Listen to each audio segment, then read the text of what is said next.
Короче, красим стол. Сначала покрасил нитро из баллончика. И получилась полная хуйня, потому что не хватило баллончика.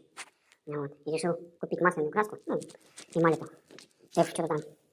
Ну и желтый цвет, конечно, гораздо красивее. Ну, еще, наверное, останется. На где он там? Вон он. На траверс явно.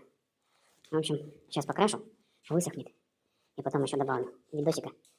Вот. Радуемся. Можно писать всякую лабуду в комментариях. От них просмотры поднимаются.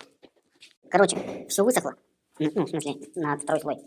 Сейчас еще раз завершающий слой траверса. И все. Что такое желтенькое, красивенькое. А помощнички какие, а? Миньоны.